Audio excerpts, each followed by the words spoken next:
Where are you going? The hall. Not like there are that many options. I see. Evelyn turns towards me. We both shrug and follow her. Alright, de facto leader, I guess.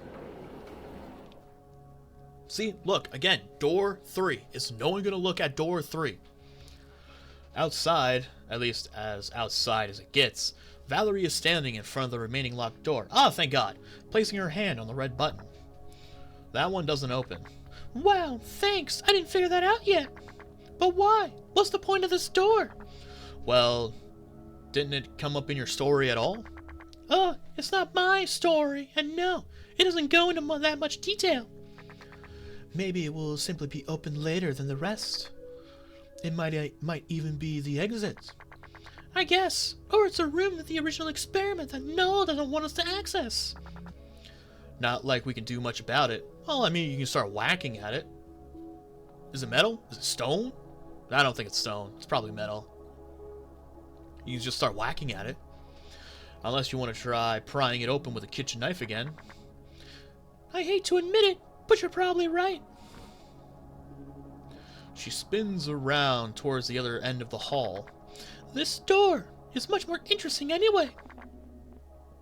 You know, that thing up there, you know, above the whole elevator, seems like glass. So wouldn't it be wise for us to, like, you know, prop someone up on our shoulders and whatnot and just start whacking at it with one of the pots or pans? I wonder if we can trick it somehow. But you already tried that, didn't you? Sure, but I've been thinking about why it didn't work. Oh yeah, you know, it said there were too many signatures detected. Life signatures or something like that. So maybe it's also connected to the Neuralink. It only closed once Oliver had entered, but it didn't close with me on the inside. Yeah, it said, yeah, unauthorized number of signals detected. What kind of signals? What? The Neuralink signals? Duh! This is a Neuralink test site after all. But then, how did it detect Oliver entering? He doesn't have a Neuralink. The exact same way? Are you a little slow in the head or something? But he... Oh. Right. You wouldn't know. Exactly. They weren't there when we were discussing it. Oliver doesn't have a Neuralink. He told us while you were sitting in the kitchen. He doesn't? Guess that explains what he meant when he said he can't just check his log, huh? Figures. She spends a couple of seconds quickly processing this new piece of info before giving me an annoyed look. For fuck's sake, you couldn't have mentioned that sooner? Yeah, sorry. I was still in my whole I can't talk to people phase. But you're right. If that's true, how did the door detect him? Unless... Perhaps it simply detects the timer he had been wearing around his wrist. On top of telling him how much time he had left, it might also serve that purpose, right? I guess so, yeah. She doesn't look awfully convinced, but I think it makes enough sense, doesn't it? While we stand there, pondering whether there's any way to trick the system behind the door, and whether doing so would even help us to get out of here, the rumbling of the elevator returns. Oh, is our 90 minutes up? And with it, Null. Oh shit, Null. It's the first chance Valerie gets to see him, and she glares at his face with the most damning of expressions. Hello there. I hope you have all been doing well so far.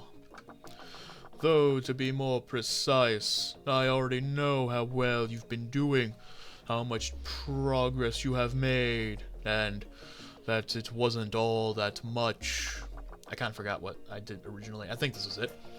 Which doesn't come as much of a surprise, mind you. After all, you barely know anything about the remaining teams so far. I hope that the second visits of the QT members will change that. But in order to motivate you a little further, I think I should use this opportunity to specify some of the rules. As some of you have already guessed, I am indeed monitoring everything you say. More precisely, I have direct access to the nanologs in this facility, and can therefore read through all of your conversations. Do keep that in mind from now on. That access allows me to ascertain when one of the ATs managed to figure out what I consider to be the truth about the secret member of the QT. Once that happens, that AT will be declared the winner. I don't care how long it takes you to reach that point. You can stay here for as long as you like, or as long as the supplies last you. Though, I assume sleeping would be rather unpleasant for two of you in particular.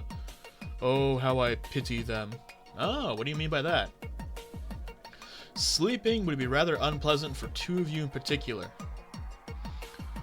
Oh, is he talking about, like, Oliver and someone else? Someone without a Neuralink? Like, the beds aren't really beds? They're just stone slabs? No, I don't think so. As soon as one of the teams have reached the truth, however, the game will conclude immediately.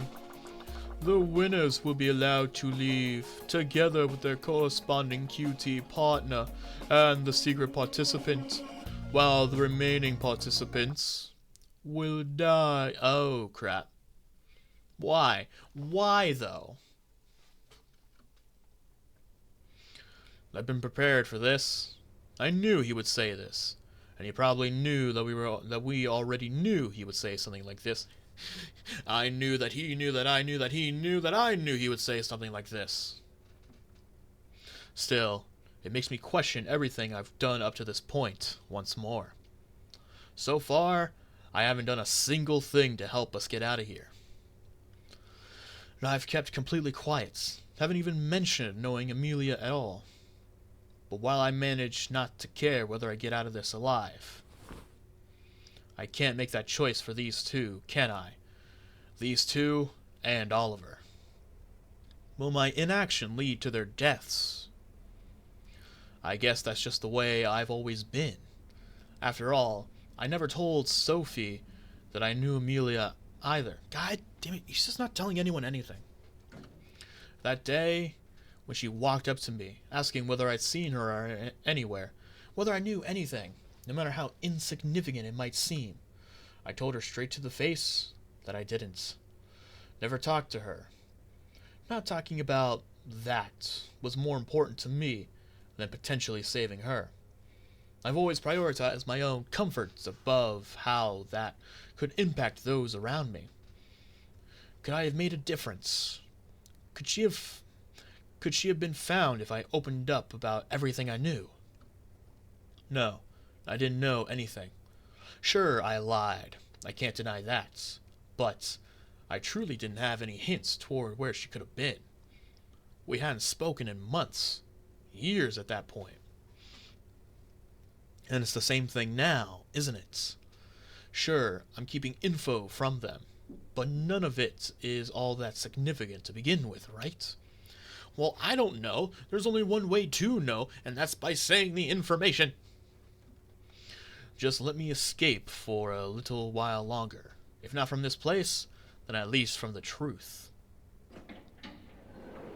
A familiar sound interrupts my train of thought.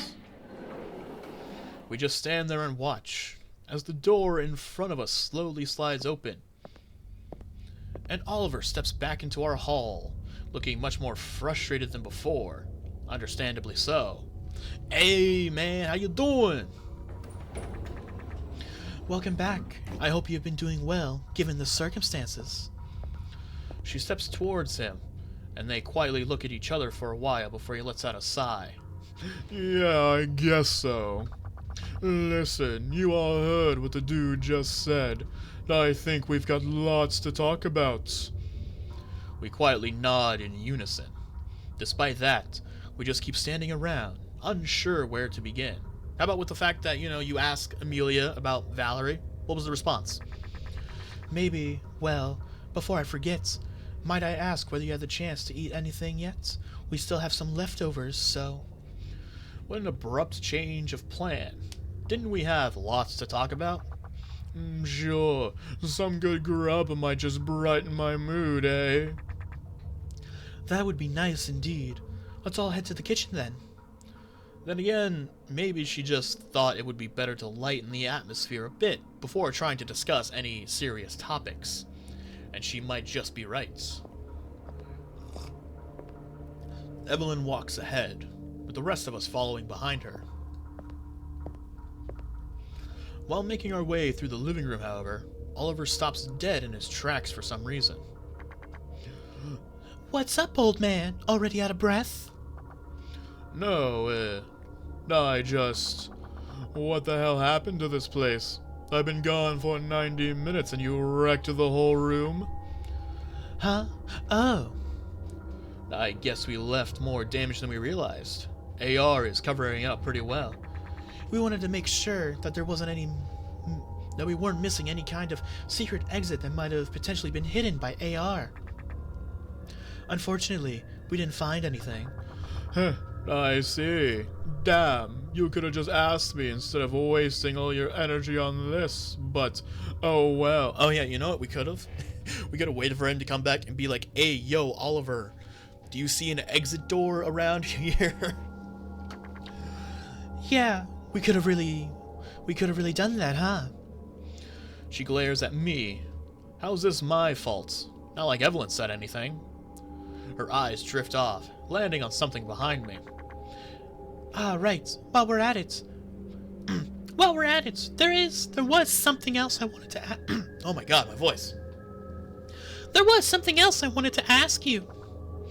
So, what is it? That file cabinet over there, is it, well, a file cabinet? Or just some kind of textureless block of nothingness? Okay, Valerie is really hurting my voice now. I don't think there's all that much left. I didn't look too much about what the game was about, but I did see that this was only supposed to be like 3 or 4 hours. So I'm probably close to some sort of end point. So hopefully, fingers crossed. Funny you'd mention that. We actually just talked about the same thing over in the QT. Oh really? Then did you try to open it as well? Well, yeah. Actually, Emilia told us that she did open it before we returned. Said she found a photo inside. One of her and some guy she didn't recognize. Oh, wait, me? No, Oliver would have mentioned that. Was it... what was his name? Avery? Who's Avery? What did he look like? We didn't actually get to see it for ourselves. She left it inside the drawer, and when we went to open it again, well, it didn't work anymore. So, it was locked? Seems that way. Damn. Guess it could have been our phone after all. Guess it could have been our photo after all. Nah, that's absurd. How would Noel have gotten his hands on something like that? Then again, would that really be the strangest thing about this situation? I don't know.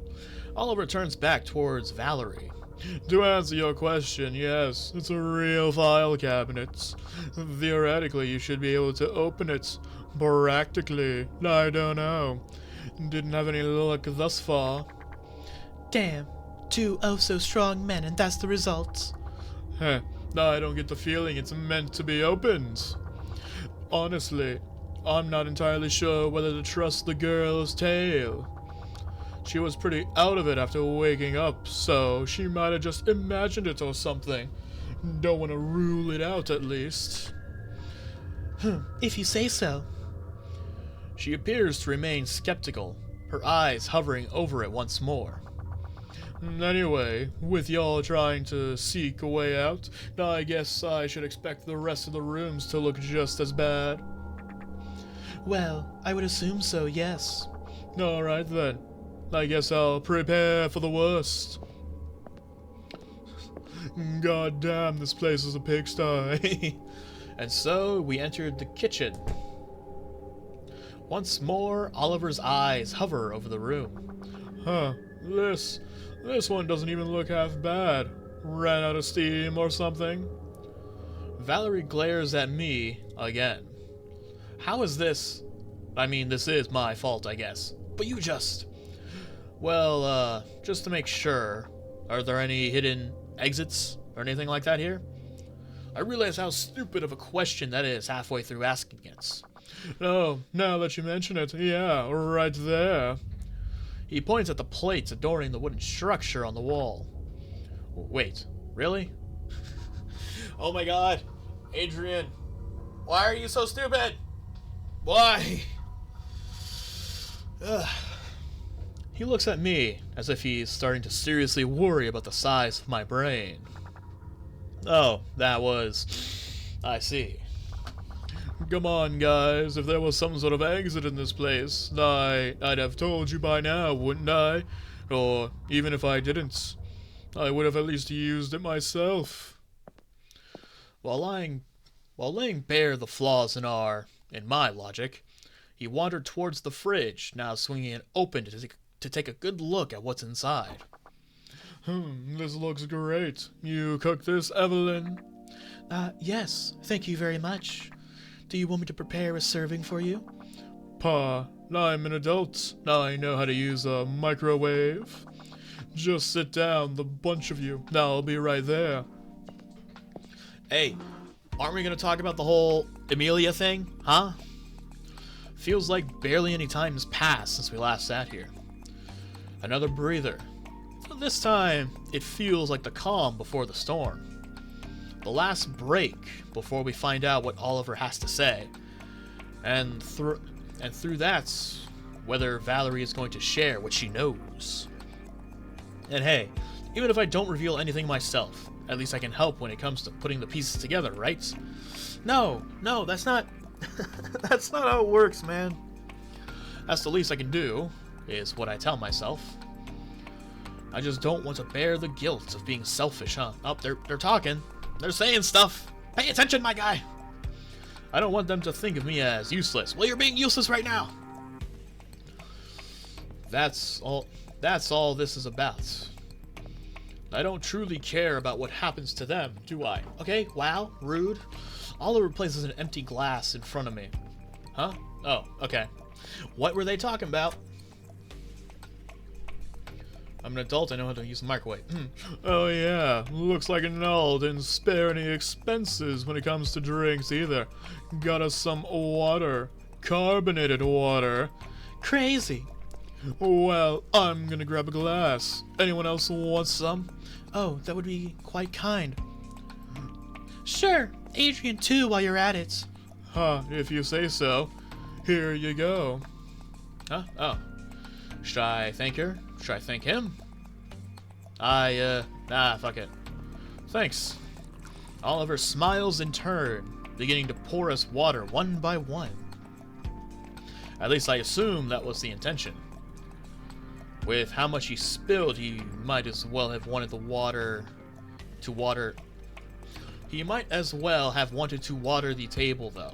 Didn't take him for being the clumsy type. Damn, you blind or something? Ah, shit. I guess my eyes really aren't what they used to be, haha. I'll get you some... You just sit. Now take care of it. He opens a drawer, taking out a rag to wipe the table with, swiftly soaking up the water, while we hold up our glasses. Evelyn sighs. The microwave beeps. Just in time. He takes out his warmed-up meal and finally sits down as well, beginning to eat. Oh boy, this is just what I needed.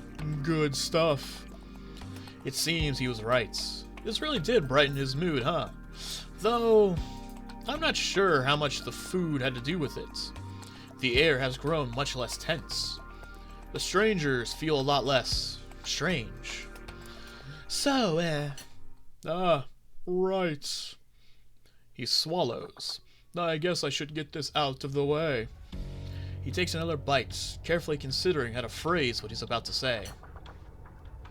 The thing is, and I know this sounds like a total cop-out, but Her memory's still gone, mostly.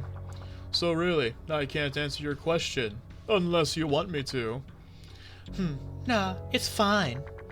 Let's be real. I never had a good reason to stay quiet to begin with, so it's whatever. What she is actually trying to say is, that was the correct answer. Huh? What do you mean? It doesn't really matter. We'll get into that. For now, just, eat up and tell us what else you found out. She seems unusually flustered. Still postponing it, huh? To be fair, I don't really care right now. I'm equally curious to hear what Oliver has to bring to the table. You mentioned that her memory is mostly still gone, right? Implying that... Yes, of course. I was still gonna talk about that, don't worry. So yeah, she did remember some things. Well, more accurately, someone. Ooh. My heart stops for what feels like a year. All the blood in my body rushes straight to my head. I'm just waiting for Oliver to turn towards me and continue with... Adrian, is there anything you want to tell us? Did he say anything? Someone. Okay, no. That was his very next thing. I shake my head. He didn't say that. He didn't even turn towards me. Instead. Someone from the other answer team, then? I asked before my mind even had a chance to catch up. Why? Right. Just like Valerie over here. Someone on their side knew about Amelia as well. Maybe, because I feel like I already know who that person is. Though she wasn't quite as secretive about how they knew each other, ha ha ha ha. Because, while I tried not to think about it, I felt like it would only make sense for her to be here as well. Sophie? Ooh. Is it Sophie and Andrea? Andre? Who's the guy that we were talking about? In the photo? Yeah, who knows? Apparently, she's her girlfriend. Name's Sophie. Yeah! See, it is Sophie. This changes everything. And nothing. And everything. And nothing. And... I can't believe how worried I was about killing those glorified strangers by not cooperating with them. Huh? So what? Does that make me a bad person? It's not like I'm the one who was killing them. Like I'm responsible for trapping them in here. Oh, what? So now that Sophie's on the other end, you're like, oh, wait, Sophie's over there? Oh, hell yeah. Dude, I'm going to tell you everything I know about Amelia and get us out of here, like lickety-split. No, much worse. If I did help them and if my input helped us win, then I would actively kill the people on the opposing team. This is no different from a basic trolley problem. Doing nothing might kill 4 people. Doing something might kill 4 other people instead. But one of those other people is Sophie. So no, it's not as simple as 4 equals 4. It's 3 plus A equals 3 plus S.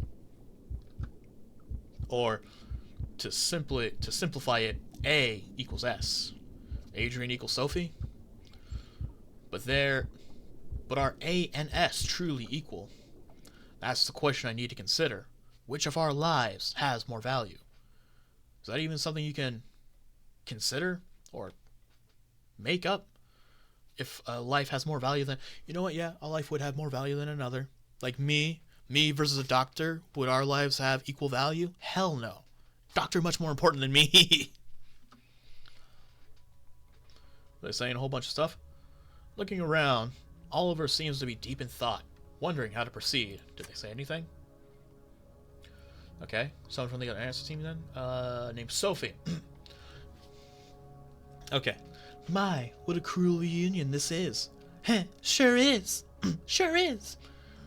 Do you know her as well? Huh? Me? Well, no.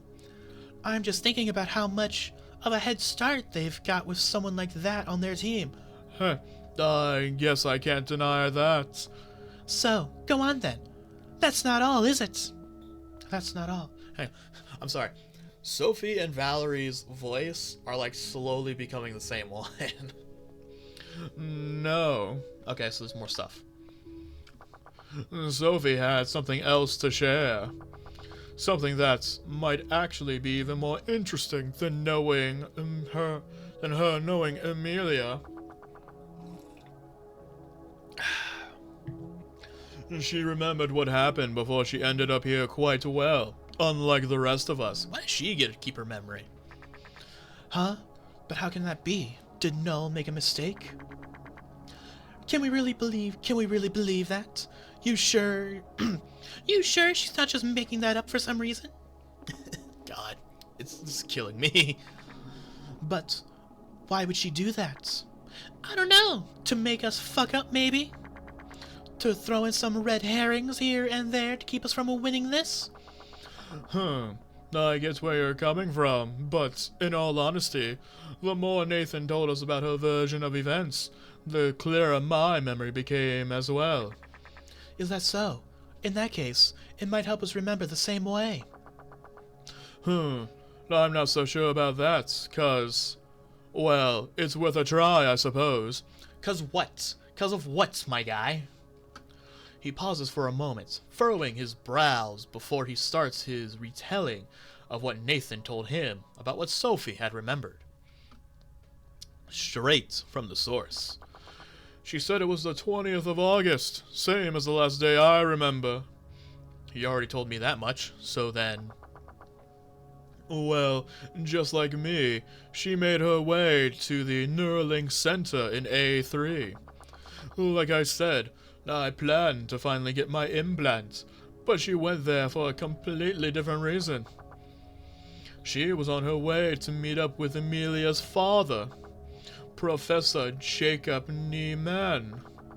That's the place he worked at. Nathan confirmed as much. Her father? But why? Did she go... Did she go alone? Valerie looks confused in response to my question, which did, admittedly, come out of nowhere. Actually, Nathan did mention that she vaguely remembered someone being with her, but the details have escaped her mind for now. I see. She couldn't yet remember why they planned to meet in the first place either, though I guess it's pretty likely that it's related to Amelia somehow, huh? It has to be. So, her father really is Professor Neiman, then. Neiman, I did not expect this to be related to him. Huh? You know the guy? Well, that might be an overstatement.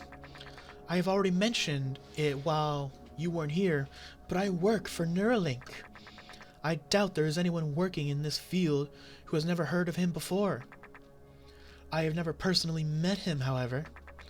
Therefore, I happen to be stationed at his center. He has stayed locked up in his laboratory all day. From what I've heard, that's been hardly uncommon for him these past few years. Yeah, we never managed to get hold of him. Ever since Amelia disappeared, he simply shut himself off from the outside world. Though, from everything Amelia told me, it's not like he left his lab particularly often before then either. Yeah, that makes sense, I guess. Alright, so what's next? Well, they sat down in the waiting room with a bunch of other folks. One of them's on her team. Recognized him right away.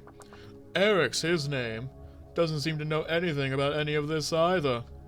I wonder, is he hiding something too, just like me? Okay, so we have a little bit more information. So far, it seems as though everyone has some sort of connection to Amelia in some way. Me, Valerie, and Sophie knew Amelia personally.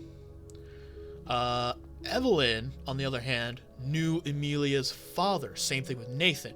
Evelyn and Nathan knew Amelia's father. So far, that only leaves 3 other people that we don't really know too much about that must have some kind of connection to Amelia or someone related to Amelia themselves. Who knows? Now, I was about to say, like, maybe Oliver was going to meet with Amelia's father about a Neuralink, but no, he's locked himself away since she was kidnapped. So that can't be the case. But he must know something about Amelia, or related to Amelia. That has to be it.